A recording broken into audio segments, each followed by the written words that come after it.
عرب کے اندر سال کے بعد عورتوں کا ایک میلہ لگتا تھا خانہ کعبہ کے پاس. صرف عورتیں اکٹھی ہوتی تھی, میلہ لگا ہوا تھا. ایک تورات جاننے والا یہودی عالم بھی آیا ہوا تھا. وہ بیویوں کے مجمع پہ نظر ڈال کے کہنے لگا, بیویوں مرد کا کام تو کوئی نہیں عورتوں کے مجمع میں بات کرنا, لیکن میں تمہیں ایک پیغام دینے لگا ہوں. اللہ کے آخری رسول جو مکے میں پیدا ہونے والے ہیں, ان کے آنے کا وقت قریب آ گیا ہے. وہ بیوی بڑی خوش نصیب ہوگی جنہیں ان کی رفاقت ملے گی. عورتوں نے جب دیکھا کہ مرد آ گیا عورتوں کے میلے میں تو انہوں نے ڈانٹا جھڑکا, کہا چل اٹھا اپنی کتابیں اور نکل جا. حضرت خدیجہ کہتی ہیں باقیوں نے ڈانٹا پر میں نے بات پلے سے باندھ لی. میں نے پلے سے باندھ لی اور میں انتظار کرنے لگی کہ اللہ کرے وہ نصیب میرے ہی ہو, اللہ کرے مقدر میرا ہی کھلے. آپ فرماتی میں تسبیح پڑھتی, درود پڑھتی. میں اس زمانے میں جو اللہ کا ذکر جس طرح ہوتا تھا وہ میں شروع کرتی, اور جب فارغ ہوتی تو میں التجا کرتی کہ اللہ میرے نصیبے کھول دے.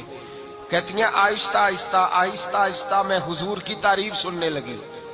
آہستہ آہستہ تعریف سننے لگی. نبی پاک صادق ہیں, امین ہیں, سچے ہیں, دیانتدار ہیں. اس برے اور میلے معاشرے میں بھی وہ سب سے اعلیٰ بھی ہیں اور سب سے اجلے بھی ہیں. وہ سب سے پاکیزہ ہیں. میں سننے لگی تعارف. آہستہ آہستہ میں ان کی گرویدہ ہونے لگی. ادھر نبی پاک صلی اللہ علیہ وسلم اپنے چچا جناب ابو طالب کے پاس رہتے تھے. قحط آ گیا, حالات بگڑ گئے. حضور سید عالم صلی اللہ تعالی علیہ وسلم سے چچا کہنے لگے, بیٹے اگر مال تجارت لے کے شام جاؤ تو بڑا نفع کماؤ گے, ہمیں ضرورت بھی ہے, اور اگر ہو سکے تو ختیجہ کا مال لے کے جاؤ. نبی پاک نے کہا چچا میں نہیں کہوں گا کسی سے جا کے, میں نہیں کہتا کسی سے جا کے, جو میرے نصیب میں ہوگا میرا رب خود عطا فرمائے گا, میں نہیں کہوں گا. مصطفیٰ نے تو نہیں کہا. حضرت خدیجہ رضی اللہ تعالیٰ عنہ کہتی ہیں میں نے خود اپنی خادمہ کو بھیجا. میں نے کہا جا کے پوچھو تو صحیح کہ میرا مال قبول ہوتا بھی ہے کہ نہیں, پوچھو. نبی پاک صلی اللہ علیہ وسلم سے پوچھا. حضرت خدیجہ کی خواہش ہے کہ آپ مال لے کے جائیں. حضور نے قبول کر لیا. جناب خدیجہ الکبریٰ رضی اللہ تعالیٰ عنہ کے غلام تھے, میسرہ ان کا نام تھا. جناب خدیجہ نے ان کو ساتھ بھیجا. فرمایا تین باتیں ارشاد فرمائی. ایک تو فرمایا سارا رستہ غور سے دیکھنا میرے نبی کے ساتھ کیا معاملات درپیش ہوتے ہیں. ابھی اعلان نبوت نہیں کیا. فرمایا ذرا غور کرنا, میرے مصطفیٰ کا مطالعہ کرنا اور مجھے واپس آ کے سبق سنانا. وہ جو تم نے چہرہ بددعا کی تلاوت کی ہو ذرا مجھے واپس آ کے سنانا. جنہاں نے دل پر جانی ڈٹھا ہو اکھیاں ہی تک لئیاں, تو ملے ہوں تے ساجن ملیا ہوں ناساں لگ پئیاں. ذرا جا کے نا تلاوت کرنا اور مجھے اور دوسرا فرمایا تم میرے غلام ہو تو مصطفیٰ کے بھی غلام بن کے رہنا. میں سنتی ہوں کہ کردار کے, افکار کے, نظریات کے, عظمت کے بلند و بالا, وہ جیسے کہیں ویسے کرنا. اور تیسری حضرت خدیجہ نے نصیحت فرمائی. فرمایا محمد ابن عبداللہ صلی اللہ علیہ وسلم کی رائے سے اختلاف نہ کرنا. یہ چلتے ہوئے معاہدہ کیا, جو وہ کہہ دے سو کر جانا.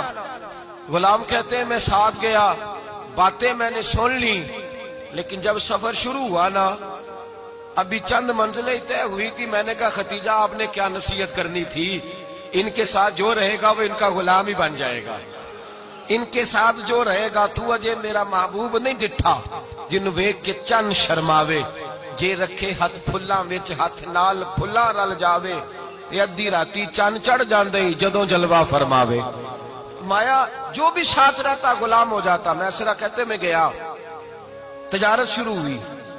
کہتے ہیں نبی پاک صلی اللہ علیہ وسلم جب منڈی میں پہنچے تو لوگ قسمیں اٹھا اٹھا کے مال بیچ رہے تھے.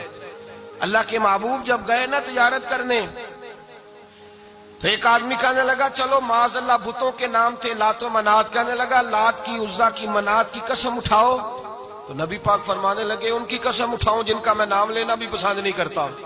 ابھی اعلان نبوت نہیں کیا. اور فرمایا ویسے بھی میں قسم دے کے مال نہیں بیچتا, خریدنا ہے تو خریدو, نہیں خریدنا تو نہ خریدو.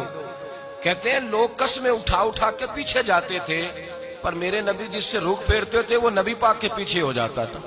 ماتے کئی گنا زیادہ نفع کمایا. ہم رستے میں تھے, حضور ایک درخت کے نیچے آرام کرنے لگے. ایک عیسائی راہب غار میں بیٹھا تھا, نکل کے آ گیا. مجھ سے کہنے لگا مجھے وہ جانتا تھا. میں سرا یہ کس کو ساتھ لائے, یہ کون ہے؟ میں نے کہا اہل قریش کے ایک معزز آدمی ہے. کہنے لگے یار جس درخت کے نیچے یہ لیٹے ہوئے ہیں یہاں عام آدمی نہیں لیٹ سکتا, یہاں وہی لیٹے گا جو اللہ کا سچا رسول ہوگا. یہاں دوسرا کو لیٹ ہی نہیں سکا. یہ رسول ہے، ان کا خیال رکھنا. کاش میں اس وقت تک زندہ رہوں جب یہ نبوت کا اعلان کریں. میسرہ کہتے ہیں میں غلام ہو گیا. نبی پاک صلی اللہ علیہ وسلم کی ادائیں مجھے بھانے لگیں. جب واپسی پہ نکلے تو گرمی بڑی شدید تھی. فرماتے ہیں جب دھوپ تیز ہوتی تو بادل کا سایہ آ کے حضور پہ سایہ کر دیتا. بادل کا ٹکڑا نبی پاک پہ. اللہ جانے کہاں بیٹھ کے لوگوں نے کتابیں پڑھی ہیں جو کہتے ہیں 40 سال کے بعد نبی بنے تھے. پتہ نہیں کہاں بیٹھ کے کتابیں پڑھی ہیں. ہم نے تو جو سیرت پڑھی ہے وہ بتاتی ہے کہ تیری حیات پاک کا ہر لمحہ پیغمبر لگے، ہر لمحہ پیغمبر لگے. یہاں تو وہ لوگ جو کئی سال پہلے 20 اور 25 سال پہلے حضور سید عالم صلی اللہ علیہ وسلم کی رفاقت میں رہے، وہ اعلان کر دو. لوگ پتہ نہیں کہاں بیٹھ کے کتابیں پڑھتے ہیں، کہاں بیٹھ کے. میرے نبی پاک سے صحابہ نے پوچھا حضور آپ کب نبی تھے؟ فرمایا ابھی آدم کی مٹی گوندی جا رہی تھی، ابھی آدم کی مٹی گوندی جا رہی تھی، میں تب بھی اللہ کا رسول تھا.